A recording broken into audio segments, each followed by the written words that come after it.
खाटू वाले श्याम बाबा। सारी दुनिया आज इस नाम से परिचित है प्रेमियों। सभी जानते हैं ये खाटू में रहता है और ये हारे का साथी है। सभी ये भी जानते हैं कि इसके दरबार में कोई भी रोता हुआ पहुंच जाए, जब वापस आ जाता है तो हंसते हुए जाता है। मगर कुछ लोग ऐसे भी हैं जो सिर्फ नाम से परिचित हैं, मेरे बाबा के विषय में ज्यादा नहीं जानते। ये भजन उनके लिए है, वो जरूर सुने श्याम बाबा कौन है, क्या है मेरे खाटू वाले श्याम की महिमा, क्यों इनका नाम पड़ा हारे का सहारा।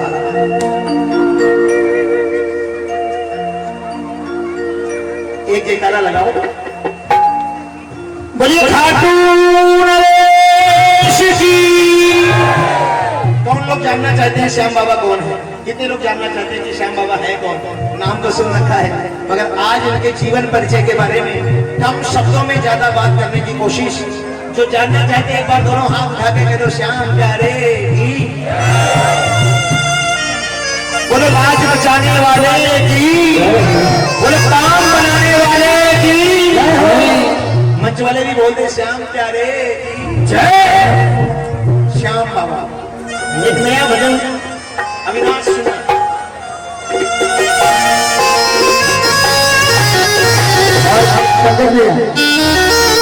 एक और छोटी सी बात, बाबा तो आ ही रहे 12 तारीख को यहाँ पर भूमि पूजन है।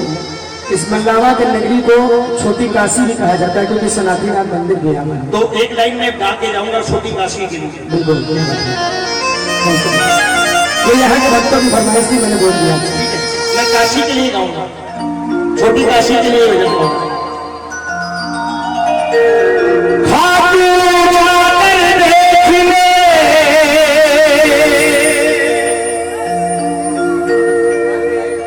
महिमा भारी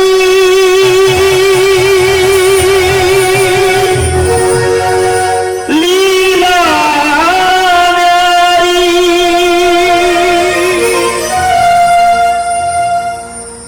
हरे हारे का साथी है वो,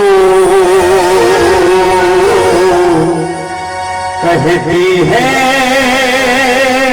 दुनिया सारी।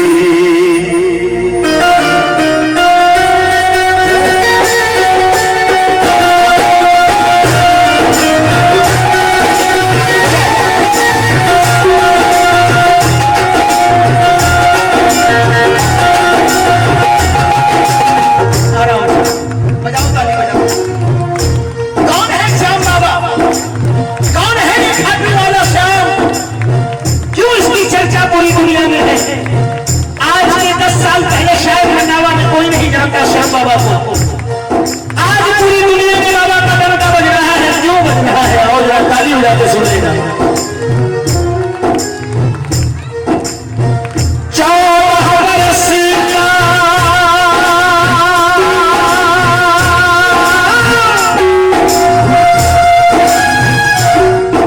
भैया मोबाइल बंद कर दीजिए थोड़ी देर से। सुनिए, आपके लिए आ रहा हूँ, ये प्रेमियों के लिए भजन है। नाचने वालों के लिए दूसरा भजन है, प्रेमियों के लिए भाव दूसरा है। ताली बजाइएगा, बजाइएगा।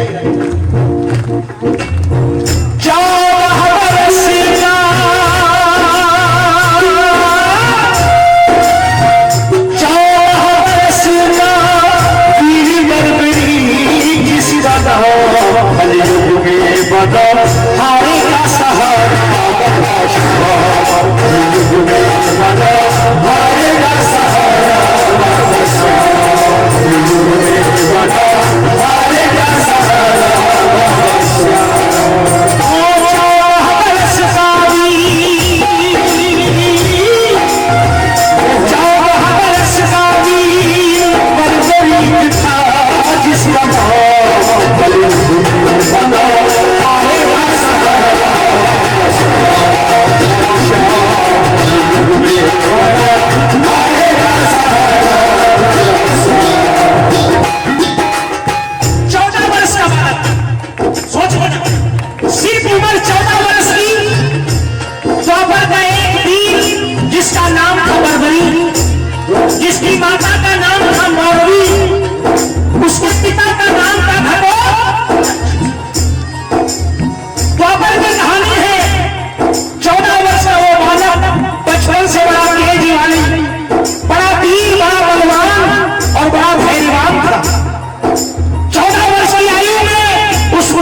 तपस्या करके और भगवान भोलेनाथ से अमोघ 3 बाण की शक्ति मां के द्वारा प्राप्त करी।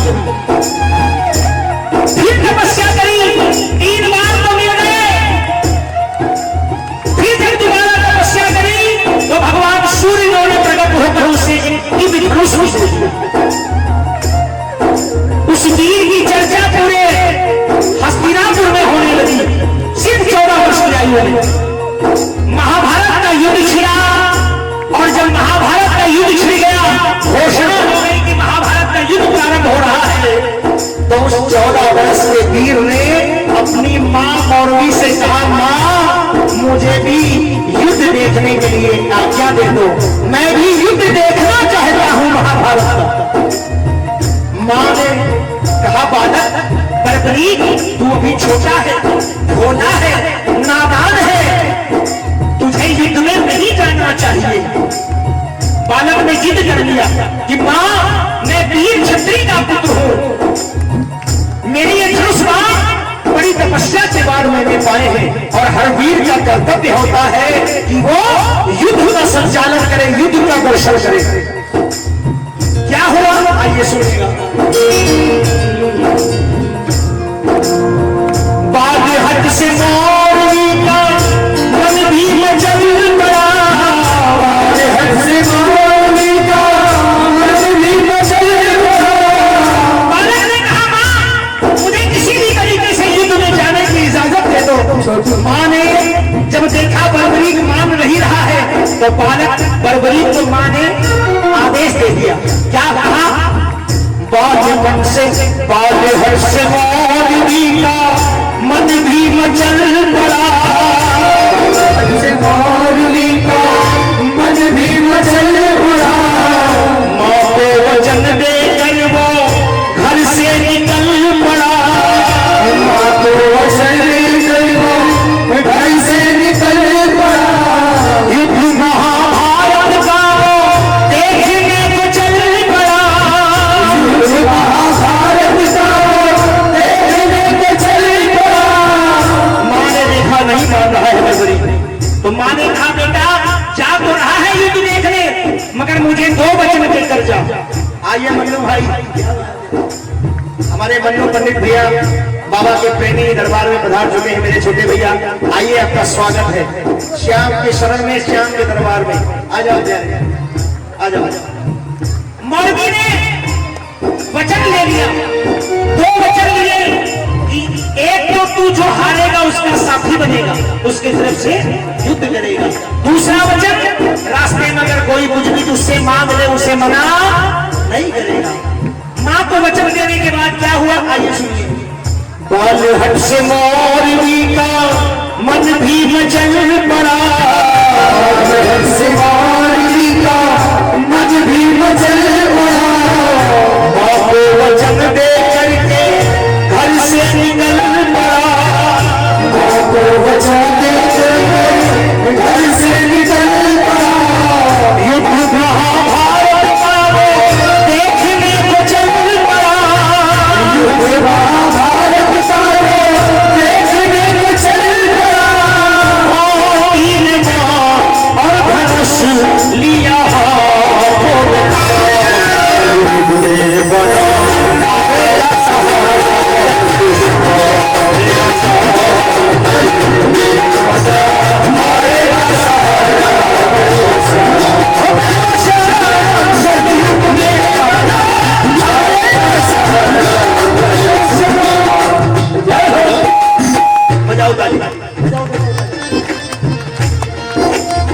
घर से निकला।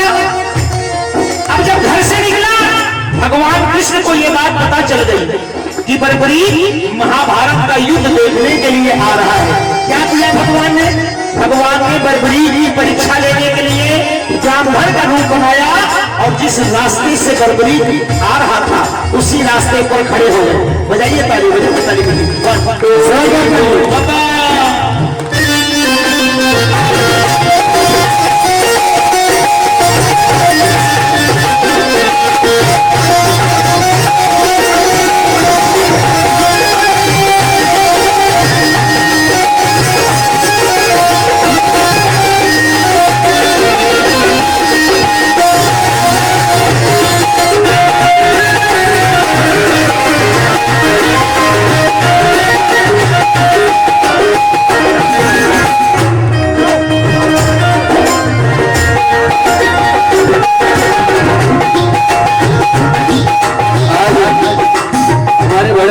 साथ में क्या रिश्ता है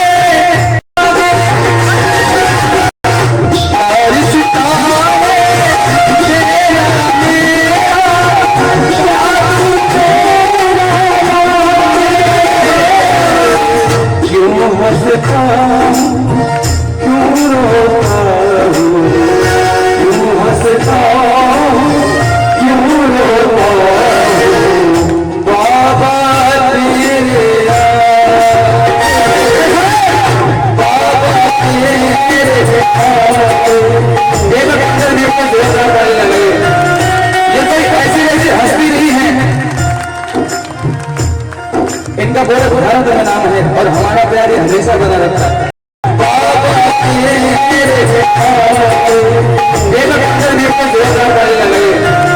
ये कोई ऐसी वैसी हस्ती नहीं है। इनका बहुत भारत का नाम है और हमारा प्यार ये हमेशा बना रहता है। लगा दोनों हाथ ऊपर जो बाबा को मानते हैं पूरे पूरे हाथ हमारे बड़े भाई लगाई।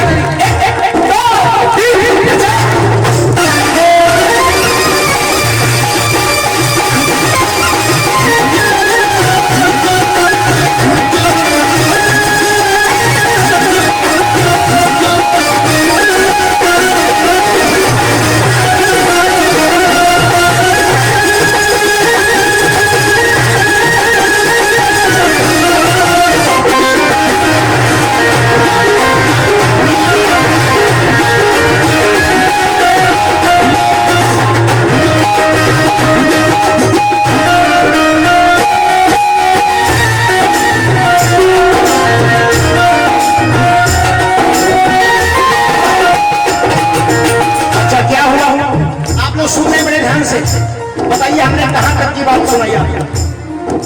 कौन बताएगा? बोलो बोलो बोलो, जरूर बोलो। एक बात ताली हो जाओ मेरे भाई के लिए। क्या बात है? भगवान कृष्ण ने उस बालक की परीक्षा के लिए ब्राह्मण का रूप बनाया। जिस रास्ते से बर्बरीक आ रहा था उसी रास्ते में खड़े हो गए। क्या हुआ? लेने परीक्षा वीर की भगवान आ गए। लेने परीक्षा वीर की भगवान आ गए। चलो भाई, आप लोग तो गायक हैं, वास्तव में कलाकार हैं। मैं सिर्फ कलमकार और कलाकारों, आप जैसे कलाकार भाइयों के बीच में बैठकर मुझे गाने का थोड़ा बहुत शौक चढ़ गया। मैं कलाकार नहीं हूँ, सिर्फ एक कलमकार हूँ। ये रचना अभी मुश्किल से 20 दिन पहले, कजरी तीज के दिन पहले बने और मैं दूसरी बार गा रहा हूँ, तो विदाउट रिहर्सल गा रहा हूँ। सिर्फ भाव को समझने का प्रयास करिएगा। लेने परीक्षा वीर की भगवान आ गए। लेने परीक्षा वीर की भगवान आ गए। भगवान कृष्ण वहां प्रकट हो गए और बर्बरीक से पूछा, बालक तू कौन है और कहां जा रहा है? बर्बरीक ने कहा कि आप कौन? ब्राह्मण ने कहा अपना परिचय दे बालक। बर्बरीक ने कहा, बर्बरीक नाम है मेरा, मैं गौरवी का और घटोत्कच का पुत्र हूं। मैं महाभारत का युद्ध देखने जा रहा हूं। भगवान कृष्ण ने ब्राह्मण के रूप में बर्बरीक की परीक्षा ले ली। तू युद्ध देखने जा रहा है, तो युद्ध देखने के साथ साथ तेरे तर्क में जो 3 बाण धनुष है, इसका क्या उपयोग करेगा? उसने कहा, मैंने अपनी मां को वचन दिया है कि जो युद्ध में हारेगा मैं अपने इन 3 बाणों से उसकी तरफ से युद्ध लड़ूंगा। भगवान मुस्कुराए कि तुझे पता नहीं बालक कितना भीषण महाभारत में युद्ध होने वाला है और तू ये सिर्फ 3 बाण लेकर जा रहा है।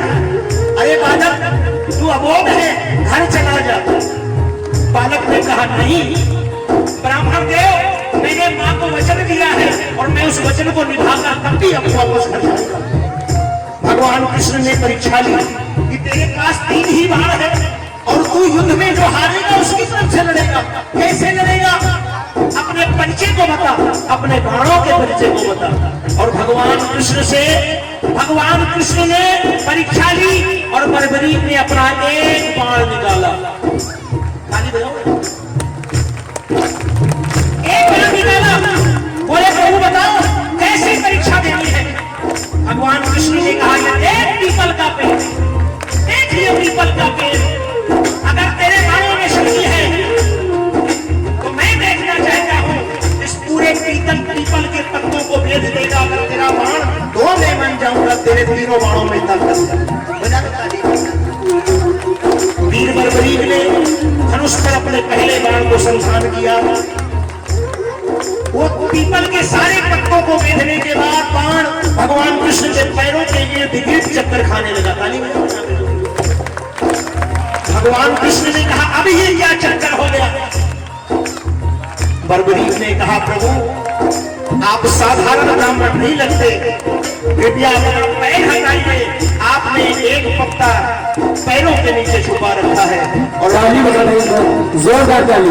भगवान कृष्ण ने जब अपना पैर हटाया तो पीपल का वो आखिरी पत्ता भी बेचने के बाद बाण बर्बरीक के तरकश में जा सका। भगवान कृष्ण प्रसन्न हो गए। बोलिए श्याम प्यारे की। भगवान कृष्ण ने उस बालक से शीश का दान मांग लिया और 14 वर्ष के बालक ने जगत के हित के लिए, जगत के कल्याण के लिए हंसते हंसते अपना शीश काटकर माधव को दे दिया। ताली बजाना। लेने परीक्षा वीर की भगवान परीक्षा वीर की भगवान कौशल को देख चक्रधारा भी चक्कर खा गए। कौशल को देख चक्रधारा चक्कर खा गए। लेने परीक्षा वीर की भगवान गए। परीक्षा वीर की भगवान कौशल को देख चक्रधारी भी चक्कर खा गए। कौशल को देख चक्रधारी चक्कर खा गए। मोहन ने मांग लिया उस बालक से शीश का दान। मोहन ने शीश का दान। हंसते हंसते बात कर दिया शीश सहरा।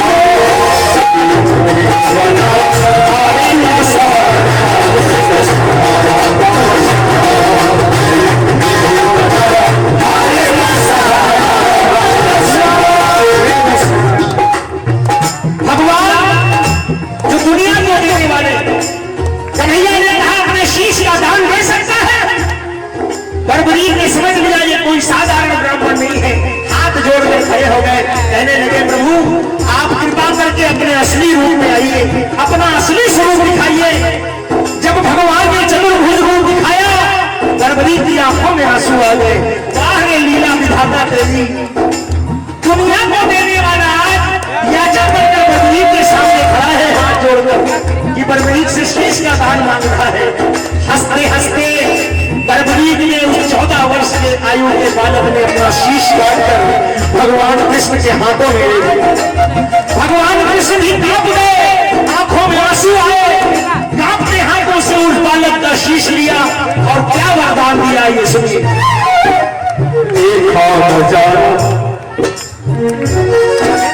देखा नजारा ऐसा द्रवित हो गए किशन। देखा नजारा ऐसा द्रवित हो गए किशन। आंखों में भरा अश्रु दुखी हो गया है मन। आंखों में भरा अश्रु दुखी हो गया है मन। बोले कन्हैया उस पल तुम्हें देता मैं वचन। बोले कन्हैया उस पल देता मैं वचन। 16 भलाएं अपनी तुम्हें करता मैं अर्पण। 16 भलाएं तुम्हें करता हूँ अर्पण। कलयुग में पूर्ण होगी पंकज इस शीश की। कलयुग में पूर्ण होगी पंकज इस शीश की। आज से मैं दे रहा हूँ तुम्हें अपना श्याम। कृष्ण हाथों में जब बालक का शीश लिया तो रोने लगे, नारायण रोने लगे, हाथ कांप रहे हैं। उस शीश को हाथों में थाम कर भगवान कृष्ण ने उस 14 वर्ष के आयु के बालक का शीश हाथ में लेकर कहा, धन्य है बर्बरीक तू, धन्य है बर्बरीक तेरी भक्ति, धन्य है वीर ऐसा योद्धा आज तक नहीं देखा जिसने 14 वर्ष की आयु में अपने शीश का दान हंसते हंसते अपने हाथों से कर दिया। आए बर्बरीक, आज से ये कृष्ण कटे हुए सिर को अमृत से सींच दिया, वो शीश जीवित अवस्था में हो गया। भगवान ने अपनी 16 कलाएं बर्बरीक के उस कटे हुए शीश को दे दी और कलयुग में कह दिया कि कलयुग में बर्बरीक तुम मेरे श्याम के नाम से पूजे जाओगे। जो भी तुम्हारे दरबारे पर हार कर आएगा, दुनिया से हारा कोई भी हार कर दुनिया का हारा हुआ व्यक्ति तेरी शरण में आएगा, तेरे दरबार में आएगा, तेरी चौखट पे सर झुकाएगा, तू उसका हारे का साथी बनकर उसका साथ निभाएगा। कलयुग में पूजा होगी पंकज विष शीश की, आज से मैं दे रहा हूं तुम्हें अपना श्याम नाम। तब से लेकर आज तक कलयुग में बना हारे का सहारा बाबा श्याम, कलयुग में बना हारे का सहारा बाबा श्याम, हारे का सहारा बाबा श्याम। 14 वर्ष के मोरवी के वीर को प्रणाम, 14 वर्ष के मोरवी के वीर को प्रणाम। मनु भाई प्रणाम उसके तरकश के तीर को प्रणाम, प्रणाम उसके तरकश के तीर को प्रणाम, प्रणाम प्रणाम उसके तरकश के तीर को प्रणाम। कलयुग में बना हारे का सहारा बाबा श्याम। किसको किसको भजन, किसको किसको कथा कहानी, एक बार जोरदार ताली बजाओ। मेरे लिए नहीं, अपने लिए ताली बजाओ। अगर भजन समझ में आया है तो जरा जोरदार अपने लिए बजाओ। ये है बाबा श्याम जो इस कलयुग के पालनहार हैं, कलयुग के समर्थ देव हैं। कलयुग के ऐसे दरबार में हम बैठे हैं जहां एक आंसू अगर भाव से गिर जाएगा तो उसको पोंछने के लिए मेरा बाबा सिंहासन छोड़ देता है। एक बार कह दो श्याम प्यारे की, मौरवी के लाल की, तीन बार धारी की। चूंकि जब कोई प्रवाहक बैठ जाए भजन करने के लिए